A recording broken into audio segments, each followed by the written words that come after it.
After hearing the submissions of the learned counsel for the party at some length, we find that the relevant status are 17.10 and 17.13 of the status of the Purvanchal University, which is pari material to the status 15.10 and 15.13 of the Mahatma Gandhi Kashi Vidyapit Varanasi. Status 17.10 of Purvanchal University and status 15.10 of Mahatma Gandhi Kashi Vidyapit indicate that seniority list has to be made on the basis of substantive appointment. Statute 17.13 of Purvanchal University and Statute 15.13 of Mahatma Gandhi Kashi Vidyapit indicate that if substantive appointments are made on the same date, in which case the seniority would be considered on the basis of seniority in age. In view of the said provisions, we find that in the instant case, the substantive appointment of the petitioner and the respondent number 6 was made on 22 November 1991, since both were appointed on the substantive post on the same date. The seniority list is required to be considered in the light of the provisions of the Statute 17.13 of Purvanchal University read with Statute 15.13 of Mahatma Gandhi Kashi Vidyapit. The petitioner was born in the year 1956 in comparison to the respondent number 6 who was born in the year 1963. Para. We find that the Chancellor non-suited the petitioner on the ground that no objection was raised by him or by Vinod Kumar Rai for 17 long years. The Committee of Management contends that the seniority list was prepared by the principal of the institution in the year 1993, which was sent to the university, and no objection to it was filed by any of the teachers, including that of the petitioner, and therefore at this belated stage no changes in the seniority list could be made. The Chancellor as well as Counsel for the respondents have placed reliance upon a decision of the full bench of this court in Dr. Asha Saxena versus Srimati S.K. Chowdhury and others,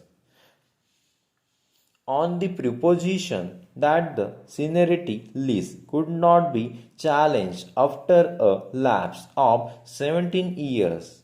We find that there is no controversy of the proposition advanced in the opposite two cases. We are of the opinion that these decisions are not applicable in the instant case. Para. We repeatedly asked the learned counsel for the respondents, Committee of Management, as well as counsel for the respondent number 6 to indicate and produce any document by which the court could find that the seniority list prepared in the year 1993 by the principal of the institution was circulated to the teachers, and whether any objection was invited by the institution.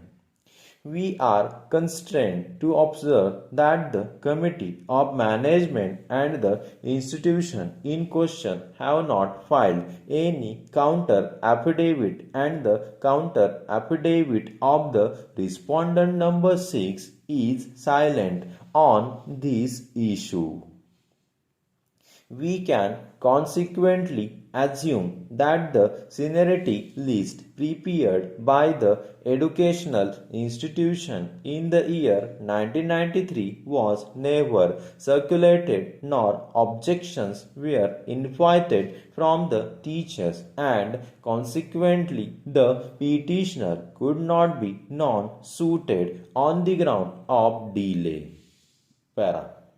On the other hand, we find that the Director of Higher Education issued a letter dated 1st September 2006 modifying the seniority list, in which it was indicated that the respondent number 6 is the senior most on the basis of initial appointment made on 7 March 1989 and indicating the petitioner appointments as 13 April 1989. We find that the seniority list on the basis of the initial appointment on ad hoc basis cannot be made in view of the specific statutory provisions, namely Statute 17.10 of the Purvanchal University and Statute 15.10 of the Kashi Vidyapith.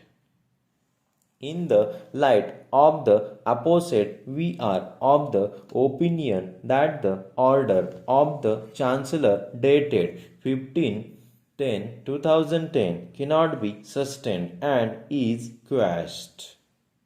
In our opinion, the order of the Vice Chancellor is perfectly correct and in accordance with the provisions of statute. We accordingly hold that the petitioner is senior to the respondent number 6. The writ petition stand allowed.